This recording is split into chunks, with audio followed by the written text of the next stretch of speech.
क्या यूपी में सब ठीक हो गया? आखिर क्या फार्मूला तय हुआ योगी आदित्यनाथ और नरेंद्र मोदी में? किसने खींचे पीछे कदम? आरएसएस ने किसकी लगाई क्लास और किसे मिला इनाम? आखिर क्या था फार्मूला जो अचानक यूपी के राजनीतिक तूफान को बिल्कुल शांत कर दिया? या शांति सिर्फ ऊपर की है और अंदर आग बराबर की लगी हुई है? सब कुछ बताऊंगा तफसील से। जुड़े रहिए वीडियो के अंत तक। आप देख रहे हैं न्यूज़ जरा हटके और मैं हूं आपके साथ सुजीत कुमार।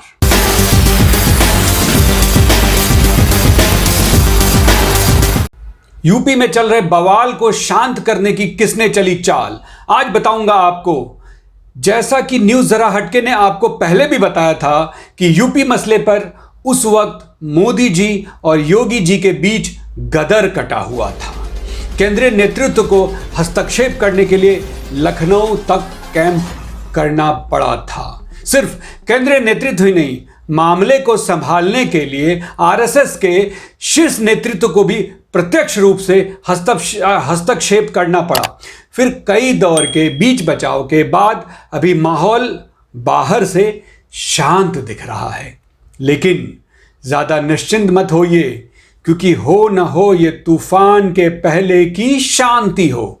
दरअसल मामला यूपी मंत्रिमंडल विस्तार का था और जैसा कि पिछले वीडियो में बता चुका हूं, असल मुद्दा नरेंद्र मोदी के विश्वसनीय सिपाही, जी हां विश्वसनीय सिपाही, पूर्व आईएएस अरविंद शर्मा को उप मुख्यमंत्री के साथ गृह मंत्री के अलावा और भी कई महत्वपूर्ण विभाग सौंपने का था। बवाल यहीं से कटा। योगी जी को पता चल गया कि ये उप मुख्यमंत्री नहीं, ये मोदी जी की लगाम है जो उनके ऊपर लगने वाली है। फिर क्या, वो बिफर गए।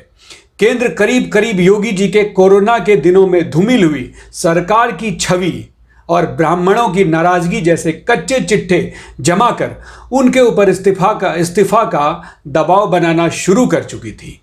ये पहली कड़ी थी योगी मोदी के अदावत की।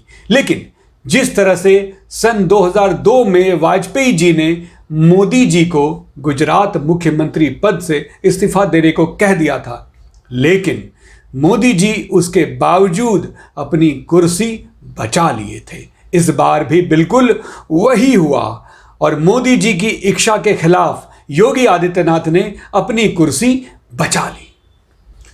लेकिन सवाल अभी भी मौजूद है, कब तक कुर्सी बची रहेगी? वैसे कुर्सी बचाने की पूरी पटकथा खुद योगी आदित्यनाथ ने लिखी। मिल रही जानकारी के मुताबिक जब उन्हें लग गया कि अब प्रेशर चारों तरफ से बढ़ चुका है, वो सीधे आरएसएस के अपने शुभेच्छु शीर्षस्थ नेताओं से मिलकर अपनी बात बताने की सोच लिए वहां पहुंच गए। उन्होंने साफ तौर पर आरएसएस के नेताओं को बताया कि किस तरह केंद्र मुझे यानी योगी आदित्यनाथ को बाईपास कर रहा है। केंद्र से मेरे अफसरों को सीधे निर्देश आते हैं बगैर मुझसे संपर्क किए। जी हां, बगैर योगी जी से संपर्क किए केंद्र से सीधा निर्देश अफसरों को आता है। एक पूरी पैरेलल सरकार यहां चलाने की कोशिश की जा रही है। उनका कहना था कि एक तरफ मेरी ईमानदार छवि है और दूसरी तरफ ऊपर से आ रहे निर्देशों के कारण भ्रष्टाचार को बढ़ावा मिल रहा है। उन्होंने कई नेताओं की तरफ उंगली दिखाते हुए बताया कि ये सब केंद्र के इशारे पर होता है। उन्होंने संघ के सामने इस्तीफे की पेशकश करते हुए सीधा सवाल किया कि आप सबों के आशीर्वाद से मुझे मुख्यमंत्री बनाया गया था और आप बोलेंगे तो अभी के अभी मैं इस्तीफा दे दूंगा, लेकिन मुझे इस बात का जवाब दीजिए कि अगर मेरे अफसरों को संचालन कोई और करेगा मेरे मुख्यमंत्री रहते हुए, और मैं मुख्यमंत्री हूं, साथ ही गृह मंत्रालय के साथ अन्य गोपनीय विभाग अगर मेरे पास से ले लिया जाएगा तो मैं प्रदेश कैसे चलाऊंगा? उनका इशारा सीधा अरविंद शर्मा पर था। उन्होंने साफ साफ आरएसएस के शीर्षस्थ नेताओं को बताया कि जब एमएलसी नॉमिनेट होता है तो मुख्यमंत्री को पता नहीं होता है, सीधा केंद्र से आदेश आता है कि ये नए एमएलसी हैं। मुझसे राय भी नहीं ली जाती है। मंत्रालय की लिस्ट बगैर मेरे मंत्रणा के केंद्र से आ जाता है। संगठन के नाम पर एक पैरेलल सरकार चलाकर आदेश निर्गत होते हैं। ये सारी बातें योगी आदित्यनाथ ने संघ के सामने रखी। उनके द्वारा हुई गलतियों का ठीकरा लेकिन मेरे ऊपर फोड़ा जाता है, ये कहना था योगी आदित्यनाथ का। उन्होंने आगे अपनी बात रखते हुए कहा कि लेकिन इस सब के बाद अगर कुछ चीजें खराब होती है तो सारा योगी आदित्यनाथ के सर पर रख दिया जाता है। लेकिन यहां पर बस यही है, योगी आदित्यनाथ अपने आप को बड़ी अच्छी तरह से डिफेंड कर रहे थे, लेकिन इसके लिए और कोई पार्टी में जिम्मेदारी नहीं लेता। आप सबों को भी लगता है तो मैं अभी के अभी इस्तीफा दे दूंगा। बस यहीं से योगी जी के फेवर में आरएसएस के अंदर माहौल बन गया। उन्होंने साफ कहा कि इस तरह के माहौल में मैं भी काम नहीं कर पाऊंगा। उनका यही स्टैंड सब कुछ पलट कर रख दिया और अंदर ही अंदर स्थितियां बदलनी शुरू हो गई। बताया जा रहा है कि सह कार्यवाहक दत्तात्रेय हसबोले इसके लिए आरएसएस की तरफ से अधिकृत किए गए, जो आरएसएस में दूसरे नंबर के नेता हैं। फिर संघ और भाजपा केंद्रीय नेताओं के बीच मीटिंग के दौर शुरू हुए।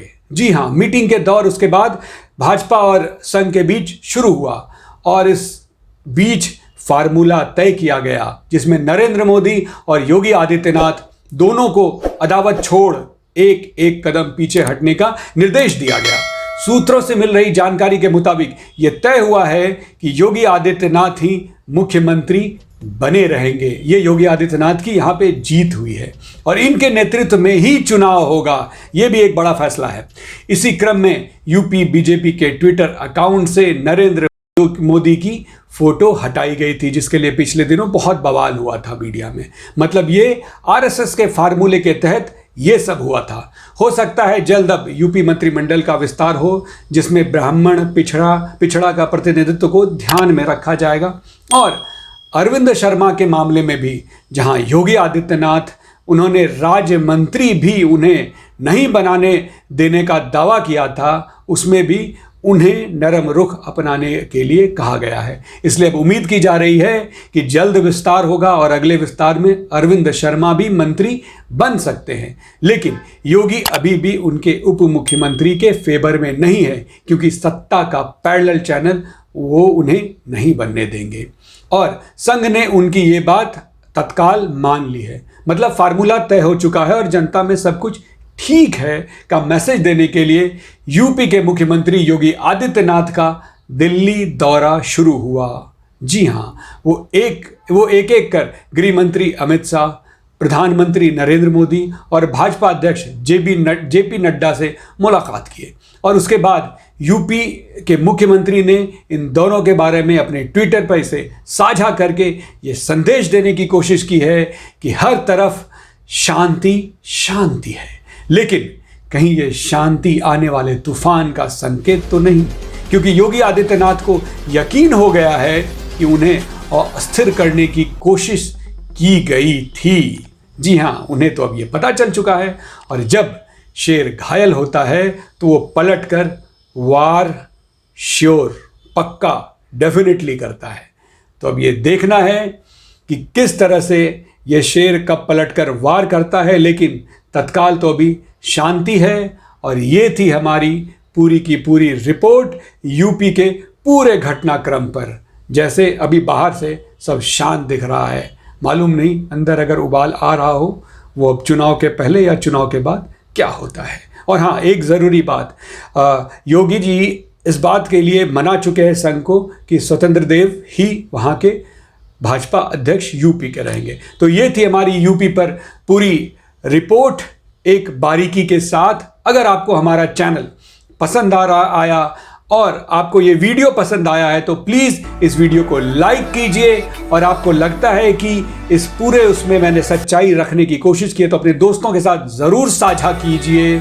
और साझा करने के लिए शेयर का बटन ज़रूर दबाइए, जिससे कि आपके दोस्तों तक ये वीडियो पहुंचेगा। और आपका कोई सुझाव हो, आपको हमसे कुछ बात कहनी हो, या अगर आपको पसंद नहीं भी आ रहा हो ये वीडियो, तो अपने सुझाव अपनी बातें कमेंट बॉक्स में ज़रूर लिखिए। हम कोशिश करेंगे कि आपकी बातों पर अमल करें। और हाँ, जिन लोगों ने अभी तक हमारे वीडियो को सब्सक्राइब नहीं किया है, प्लीज़ सब्सक्राइब बटन दबा के बेल बटन को हिट ज़रूर करें, इससे हमारा हर अपडेट सबसे पहले आप तक पहुंचेगा। मिलते हैं अगली न्यूज़, अगले विश्लेषण के साथ अगले वीडियो में। तब तक के लिए नमस्कार।